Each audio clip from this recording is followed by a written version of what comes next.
வணக்கம். தமிழ்நாடுல இப்போ நிலவிட்டு வர்ற இந்த அசாதாரணமான குளிர் பத்தி தான் இன்னைக்கு ஆழமா அலச போறோம். நீங்க அனுப்புன அந்த வானிலை ஆய்வு அறிக்கையை பார்த்தேன். இந்த வருஷம் மட்டும் ஏன் குளிர் இப்படி எல்லாரையும் நடுங்க வைக்குது? வணக்கம். ஆமாம், இந்த அறிக்கை நாம எல்லாரும் உணர்ற அந்த குளிருக்கு ஒரு அறிவியல் விளக்கத்தை கொடுக்குது. சும்மா குளிருது சொல்றதை தாண்டி எண்கள் அடிப்படையில என்ன நடக்குதுன்னு பார்க்கலாம். சரி, அப்போ ஆரம்பிக்கலாம். எல்லாரும் சொல்ற ஒரு விஷயம், போன வருஷத்தை விட இந்த வருஷம் குளிர் தாங்கவே முடியலங்கிறது தான். உங்க அறிக்கைப்படி இது வெறும் உணர்வு இல்ல, இதுதான் நிஜம்னு தரவுகள் சொல்லுது. ஆமா, இதுல சுவாரஸ்யமான விஷயமே அதுதான். இது ஏதோ கொஞ்சம் கூடுதல் குளிர் இல்ல. அப்போ எவ்வளவு வித்தியாசம்? போன வருஷம் குளிர்காலத்துல வெப்பநிலை இயல்பை விட சுமார் 2 டிகிரி செல்சியஸ் வரைக்கும் தான் குறைஞ்சது. ஆனா இந்த வருஷம் அந்த வித்தியாசம் கிட்டத்தட்ட 2 மடங்கு. 2 மடங்கா? ஆமா, அதாவது இயல்பை விட 4 டிகிரி செல்சியஸ் வரைக்கும் குறைஞ்சிருக்கு. இந்த இரட்டிப்பு விளைவு தான் பலராலையும் குளிர தாங்க முடியாம போறதுக்கு காரணம். ஒரு நிமிஷம், நான் சரியா புரிஞ்சுக்கிறேன்னா பாருங்க. போன வருஷம் 2 டிகிரி வித்தியாசம், இந்த வருஷம் 4 டிகிரி. அப்போ குளிரோட தீவிரம் டபுள் ஆகிருக்கு. மிகச்சரியா சொன்னீங்க. இதை சிம்பிளா சொல்லணும்னா, போன வருஷம் ஒரு ஸ்வெட்டர் போட்டா போதும்னு இருந்த நிலைமை இந்த வருஷம் ஒரு ஜாக்கெட் தேவைப்படுற அளவுக்கு மாறி இருக்கு இல்லையா? அதேதான். அந்த உதாரணம் ரொம்ப பொருத்தம். அந்த கூடுதல் 2 டிகிரிங்கிறது எண்கள்ல சின்னதா தெரியலாம், ஆனா நம்ம உடம்பு அதை ஒரு பெரிய அதிர்ச்சியா உணருது. அதிலும் குறிப்பா வெப்பமான காலநிலைக்கு பழகின நமக்கு இது ஒரு பெரிய சவால். நிச்சயமா. அப்போ இந்த அசாதாரணமான வெப்பநிலை சரிவுக்கு என்ன காரணம்? இது வழக்கம் போல வர்ற குளிர்தானா, இல்ல இந்த வருஷம் வானிலையில ஏதாவது விசித்திரமா நடக்குதா? இது ஒரு நல்ல கேள்வி. இதுக்கு பின்னாடி ஒரு முக்கியமான வானிலை நிகழ்வு இருக்கு. பொதுவா வடக்கிருந்து வீசுற வறண்ட குளிர்காத்து தான் காரணம். ஆனா இந்த வருஷம் ராத்திரி நேரங்கள்ல வானம் மேகங்கள் இல்லாம ரொம்ப தெளிவா இருக்கு. ஓ, மேகங்கள் இல்லாம தெளிவா இருந்தா குளிர் அதிகமாகுமா? ஆமா, மேகங்கள் ஒரு போர்வை மாதிரி செயல்படும். பகல்ல பூமி உறிஞ்சின வெப்பத்தை ராத்திரியில வெளியேறாமல் தடுக்கும். அப்போ ராத்திரி நேரத்துல வானத்துல நட்சத்திரம் அழகா தெரியுதுன்னா அடுத்த நாள் காலையில நாம நடுங்க போறோம்னு அர்த்தமா? கிட்டத்தட்ட அப்படிதான். அந்த மேக போர்வை இல்லாததால பூமியோட வெப்பம் ரொம்ப வேகமா விண்வெளிக்கு போயிடுது. இதனால அதிகாலை நேரங்கள்ல வெப்பநிலை பயங்கரமா சரியுது. அதனாலதான் அதிகாலை 1-2 மணிக்கு ஆரம்பிச்சு காலையில 7 மணி வரைக்கும் பனி நீடிக்குதுன்னு உங்க அறிக்கை சொல்லுது, சரிதானே? அதேதான், அதுதான் முக்கிய காரணம். இது ஒரு சுவாரஸ்யமான இணைப்பு. சரி, இந்த குளிர் தமிழ்நாட்டோட எல்லா பகுதியும் ஒரே மாதிரி பாதிக்குதா, இல்ல சில இடங்கள்ல மட்டும் பாதிப்பு அதிகமா இருக்கா? உங்க அறிக்கை சில குறிப்பிட்ட பகுதிகளை சுட்டிக்காட்டுதே. ஆம், பாதிப்பு சமமா இல்ல. குறிப்பா உள் மாவட்டங்கள்ல இதோட தாக்கம் மிக அதிகம். உள் மாவட்டங்கள்லயா? ஆமா, கிருஷ்ணகிரி மாவட்டத்துல பர்கூர், தேன்கனிக்கோட்டை, அப்புறம் வேலூர், திருவண்ணாமலை, சேலம் மாவட்டத்துல ஏற்காடு, இந்த மாதிரி பகுதிகள்ல வெப்பநிலை 16லிருந்து 18 டிகிரி செல்சியஸா பதிவாயிருக்கு. ஒரு நிமிஷம், நீங்க சொல்ற ஏற்காடு மாதிரி இடங்கள்லாம் இயல்பாவே குளிர்ச்சியான இடங்கள். அப்போ ஏற்கனவே குளிரா இருக்கிற இடங்கள்ல குளிர் இன்னும் தீவிரமாயிருக்கா? இது ஏன் எப்படி? நல்ல கேள்வி.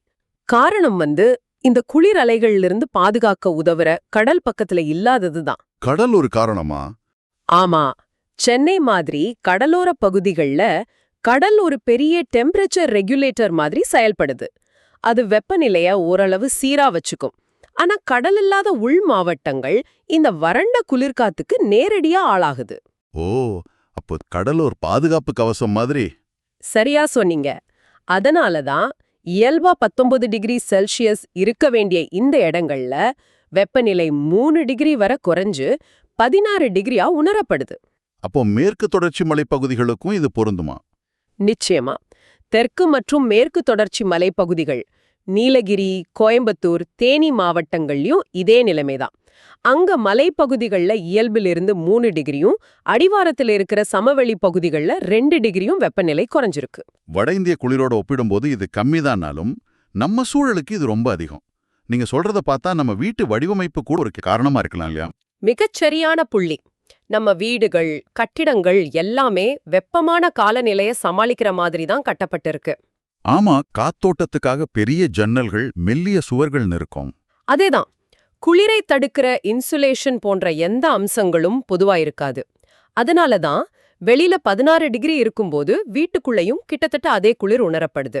சரி, இந்த குளிர் உள் மாவட்டங்களையும் மலைப்பகுதிகளையும் இப்படி வாட்டி வதைக்குதுன்னா, கடலோர மாவட்டங்கள்ல இருக்கிற மக்கள் அடுத்து வர்ற மழையத்தான் நம்பியிருப்பாங்க. அந்த மழை இந்த குளிரை குறைக்குமா, இல்ல நிலைமையை இன்னும் மோசமாக்குமான்னு? இதுதான் வரப்போற நாட்கள்ல நடக்கப் போற ஒரு முக்கியமான வானிலை மாற்றம்.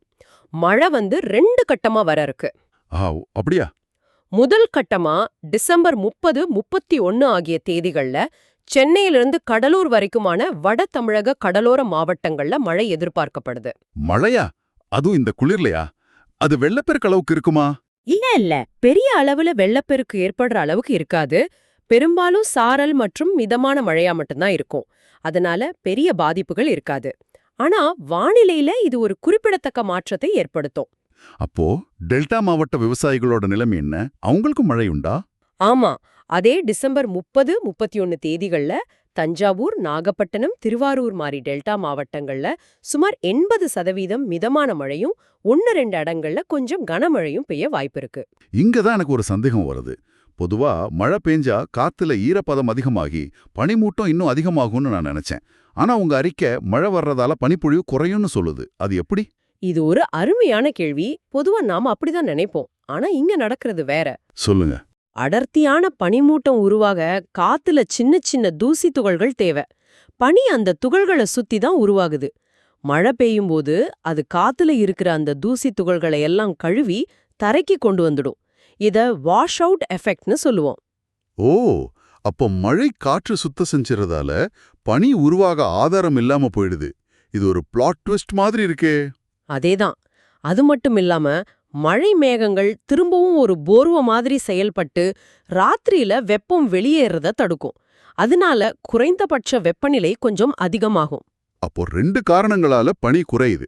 ஆமா, இந்த 2 காரணங்களால மழை வர்ற நாட்கள்ல பனிப்பொழிவு கணிசமா குறையும். ஆனா இது ஒரு தற்காலிகமான நிவாரணம் தான். தற்காலிக நிவாரணமா? அப்போ மழை நின்ன பிறகு திரும்பவும் பனிப்பொழிவு தீவிரமாக ஆரம்பிக்குமா? ஆமா, இது ஒரு சுழற்சி மாதிரி நடக்கும். டிசம்பர் 29 வரைக்கும் பனிப்பொழிவு தீவிரமா இருக்கும். 30, 31ல மழை வர்றதால பனி குறையும். ஜனவரி 1ஆம் தேதி பனி இயல்பான நிலைக்கு திரும்பி ஜனவரி 2ஆம் தேதியிலிருந்து பழையபடி தீவிரமாகிடும். ஏன்னா மழை நின்னதும் வானம் திரும்பவும் தெளிவாயிடும், குளிர்காத்து அதோட வேலையை காட்ட ஆரம்பிச்சிரும். சரியா சொன்னீங்க. அப்போ இந்த சுழற்சியில அடுத்த மழை எப்போ? 2வது கட்ட மழை ஜனவரி 4 மற்றும் 5ஆம் தேதிகள்ல எதிர்பார்க்கப்படுது. அதுவும் இதே மாதிரி ஒரு தற்காலிக நிவாரணத்தை தான் கொடுக்கும். ஆக சில நாட்கள் தீவிர பனி, அப்புறம் 2 நாள் மழை பிரேக், திரும்பவும் தீவிர பனி. இதுதான் வரப்போற வாரத்தோட வானிலை சுருக்கம். ஆமா, இந்த மாறி மாறி வர வானிலையை பார்க்கும்போது பொங்கல் வரைக்குமான ஒட்டுமொத்த கணிப்பு என்னவா இருக்கும்? எதுக்கு மக்கள் தங்களை தயார்படுத்திக்கணும்? ஒட்டுமொத்தமா பார்த்தா பொங்கல் வரைக்கும் நீடிக்கிற இந்த காலகட்டத்துல 90% நாட்கள் தீவிரமான பனிப்பொழிவால தான் ஆதிக்கம் செலுத்தப்படும். 90%? ஆமா, மீதி 10% நாட்கள்ல தான் அப்பப்போ மழை பெய்யும். அதாவது இந்த கதையோட மெயின் கேரக்டர் பனிப்பொழிவு தான். மழை ஒரு சின்ன சப்போர்ட்டிங் ரோல் மாதிரி வந்துட்டு போகும். அப்போ பொங்கலுக்கு பிறகுதான் மாற்றம் இருக்குமா? ஆமா, பொங்கலுக்கு பிறகுதான் வடகிழக்கு பருவமழை படிப்படியா ஓய்வெடுக்கும். அப்பதான் இந்த குளிரோட தாக்கம் குறைய ஆரம்பிக்கும். சரி, நீங்க அனுப்புன இந்த அறிக்கையிலிருந்து நம்ம கத்துக்கிட்டத ஒரு தடவை தொகுத்து பார்க்கலாம். 1, இந்த வருஷம் குளிர் வெறும் உணர்வல்ல, இயல்பை விட 2 மடங்கு வெப்பநிலை குறைஞ்சதால ஏற்பட்ட ஒரு நிஜமான நிகழ்வு. இதுக்கு காரணம் வறண்ட வடகாற்று மற்றும் மேகங்கள் இல்லாத தெளிவான இரவுகள். 2, கடலோர பகுதிகளை விட கடல் பாதுகாப்பு இல்லாத உள் மாவட்டங்களும் மலைப்பகுதிகளும் தான் ரொம்ப அதிகமா பாதிக்கப்பட்டிருக்கு. ஆமா, சரியா சொன்னீங்க. 3, டிசம்பர் கடைசியிலையும் ஜனவரி ஆரம்பத்திலையும் 2 கட்டமா மழை வந்தாலும் அது பனிப்பொழிவுக்கு ஒரு தற்காலிக தடை மட்டும்தான். பொங்கல் வரைக்கும் அடர்ந்த பனிப்பொழிவு தான் பிரதான வானிலையா இருக்கும். மிக துல்லியமான தொகுப்பு. இந்த தரவுகள் நீங்க தினமும் காலையில வீட்டை விட்டு வெளியே வரும்போது உணர்ற அந்த ஒரு விஷயத்துக்கு பின்னாடி எவ்வளோ பெரிய அறிவியல் இருக்குன்றத தெளிவா காட்டுது. நிச்சயமா. நாம எல்லாரும் உணர்ற இந்த வானிலை மாற்றத்துக்கு பின்னாடி இருக்கிற தரவுகளை பார்த்தது ரொம்ப பயனுள்ளதா இருந்துச்சு.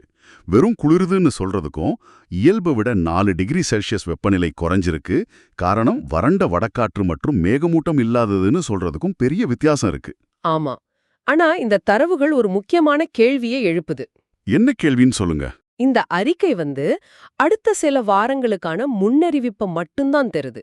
ஆனா இது மாதிரி குறுகிய கால தீவிரமான வானிலை மாற்றங்கள் ஒரு பெரிய காலநிலை மாற்றத்தோட அறிகுறிகளா இருக்குமாங்கிறது தான் நாம சிந்திக்க வேண்டியது.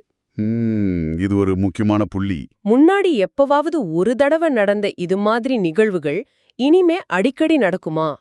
இது தமிழ்நாட்டோட இயல்பான குளிர்காலம் பத்தின நம்ம தாரணைய நீண்ட காலத்துக்கு எப்படி மாத்தக்கூடுங்கிறத நீங்க யோசிக்க வேண்டிய ஒரு விஷயம்.